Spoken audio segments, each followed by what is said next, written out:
Baik, karena jam sudah menunjukkan pukul 8.40, kita mulai saja ya. Assalamualaikum warahmatullahi wabarakatuh. Selamat pagi anak-anak. Bagaimana kabarnya hari ini? Alhamdulillah ya, kita masih diberi kesempatan untuk menghadiri kelas mata pelajaran sosiologi ini dengan sehat dan walafiat. Tak lupa juga kita panjatkan puji dan syukur kehadirat Tuhan Yang Maha Esa, karena dengan rahmatnya kita bisa bertemu via Zoom hari ini. Lalu alangkah baiknya kita awali kelas ini dengan doa ya. Silahkan ketua kelasnya untuk memimpin doa terlebih dahulu. Sebelum memulai belajar, mari kita baca doa. Selesai. Amin. Selesai. Baik, selanjutnya Ibu akan memeriksa kehadiran ya. Apakah ada yang izin atau sakit? Atau semuanya hadir? Hadir semua, Bu. Alhamdulillah semua murid Ibu hadir ya semuanya. Di sini juga terlihat di room semuanya lengkap. Oke, kita mulai kelasnya aja ya. Baik. Oke, sebelumnya Ibu tanya dulu nih mengenai materi minggu kemarin tentang konflik sosial. Apakah ada yang ingin ditanyakan sebelum kita lanjut ke materi selanjutnya? Silakan yang ingin ditanyakan, acungkan tangan ya. Aman, Bu. Widih, semangat banget nih PS1. Emang pada pintar ya PS1. Baik, kita lanjut ya.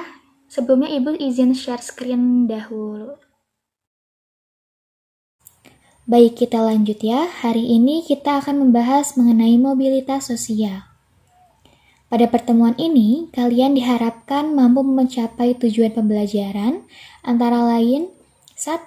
Siswa mampu memahami dan menjelaskan pengertian mobilitas sosial, jenis-jenis mobilitas sosial, faktor yang mempengaruhi mobilitas sosial, dan saluran mobilitas sosial. Yang kedua, siswa memiliki karakter yang diharapkan, yaitu rasa percaya diri, antusias, menghargai orang lain, dan mampu bekerja sama. Selanjutnya ada pertanyaan nih. Apa itu mobilitas sosial katanya? Nah, apa yang kalian tahu mengenai mobilitas sosial? Bergerak, Bu. Ya, betul sekali. Jadi, secara jelasnya Ibu jelaskan ya. Mobilitas sosial berasal dari kata mobilitas dan sosial. Mobilitas merupakan kata baku dari bahasa Inggris yaitu mobility, yang artinya pergerakan. Sesuatu yang bergerak berarti terdapat perubahan, yaitu berpindah posisi dari satu tempat ke tempat lainnya. Jadi mobilitas sosial adalah perubahan posisi seseorang dalam masyarakat. Dalam lapisan sosial, kita mengenal adanya dua sifat lapisan masyarakat, yaitu lapisan masyarakat tertutup dan terbuka. Dari kedua sifat lapisan masyarakat inilah yang pada akhirnya juga menentukan bentuk gerak sosial atau mobilitas sosial di masyarakat itu sendiri. Nah, pada masyarakat tertutup, bentuk mobilitas sosialnya itu cenderung bersifat horizontal, di mana gerak individu dan kelompok-kelompok sosial yang ada di dalamnya sebatas pada peralihan individu dari satu objek ke objek lainnya atau dari satu kelompok sosial ke kelompok sosial lainnya.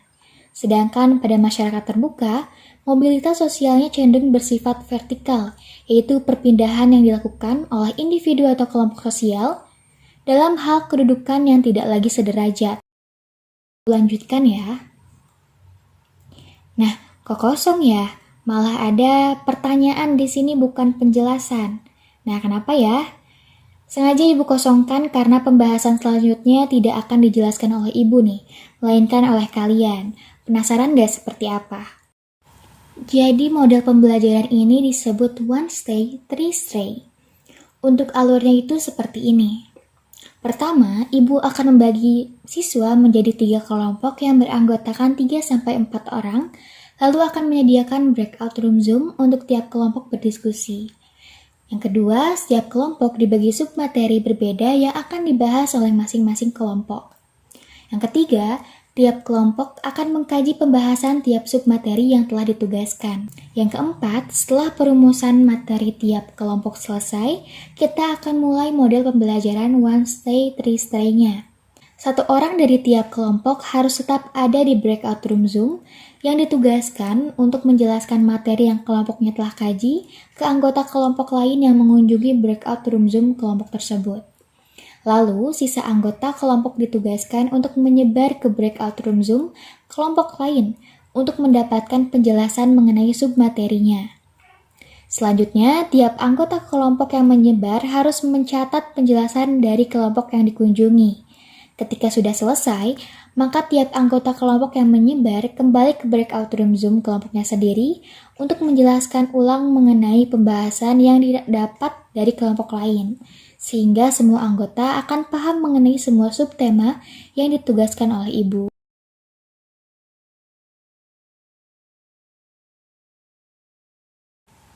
Oke, Ibu sudah menerima laporan bahwa masing-masing kelompok sudah selesai berdiskusinya ya.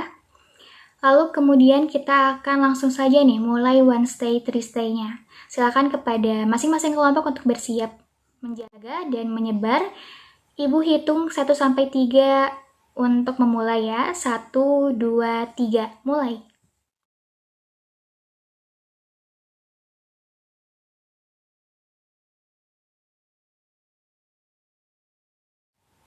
Baik, alhamdulillahirrabbilalamin, sudah selesai ya. Tiap kelompok sudah berkeliling dan saling mempresentasikan hasil bahasannya, serta hasilnya juga sudah dikumpulkan kepada Ibu. Selanjutnya mungkin Ibu akan menyampaikan kesimpulan terlebih dahulu agar kita memiliki satu kepahaman. Mobilitas sosial merupakan berpindahnya posisi seorang individu atau kelompok dari satu tempat ke tempat lainnya. Mobilitas sosial dalam masyarakat secara umum dibedakan menjadi dua macam, yaitu satu mobilitas horizontal, yaitu perpindahan dari satu posisi ke posisi lainnya yang masih sederajat. Perpindahan dalam mobilitas horizontal berupa tingkatan atau status dan wilayah. Yang kedua, mobilitas vertikal, yaitu perpindahan kedudukan dari kedudukan satu ke kedudukan lainnya yang tidak sederajat. Dalam mobilitas ini dipengaruhi oleh kekayaan, kekuasaan, dan pendidikan. Mobilitas vertikal dapat dibedakan menjadi dua bentuk, yaitu naik atau perubahan kedudukan menjadi lebih tinggi dan turun, yaitu perubahan kedudukan menjadi lebih rendah. Selanjutnya, mobilitas sosial yang terjadi dalam masyarakat sangat dipengaruhi oleh hal-hal berikut. 1. Status sosial. Yang kedua, kondisi ekonomi. Yang ketiga, situasi politik. Yang keempat, pertambahan penduduk. Yang kelima, petualangan. Kemudian, suatu mobilitas sosial dalam masyarakat akan lebih mudah apabila melalui saluran-saluran tertentu. Saluran-saluran mobilitas tersebut antara lain, yang pertama itu perubahan tempat tinggal, yaitu perpindahan dari tempat satu ke tempat yang lain. Perpindahan ini juga sering disertai dengan perubahan kedudukan sosialnya. Yang kedua, perkawinan. Dengan perkawinan, seseorang akan dapat mengalami perubahan status, misalnya berubahnya status sebagai anak menjadi ayah atau ibu. Yang ketiga, keanggotaan dalam organisasi. Dengan menjadi anggota dari suatu organisasi tertentu, seseorang akan mendapatkan status sosial yang lebih tinggi. Yang keempat, tingkat pendidikan. Semakin tinggi tingkat pendidikan seseorang, maka akan semakin tinggi pula status sosialnya. Oke, alhamdulillah ya, pembahasan materi hari ini tentang mobilitas sosial sudah selesai. Baik, selain itu, Ibu juga selalu mengusahakan untuk membuat model pembelajaran di kelas ini agar selalu asik dan menarik dan tidak jenuh, apalagi di masa pandemi seperti ini ya. Di mana tidak hanya Ibu saja yang menjelaskan materinya sendiri, melainkan ikut melibatkan kalian dalam pembelajarannya. Tapi nggak usah takut ya, karena masih di bawah bimbingan Ibu. Lalu tak lupa ada tugas nih untuk mengisi waktu kalian, karena minggu depan itu libur ya, jadi kalian harus mengerjakan tugas. Berikut adalah tugasnya.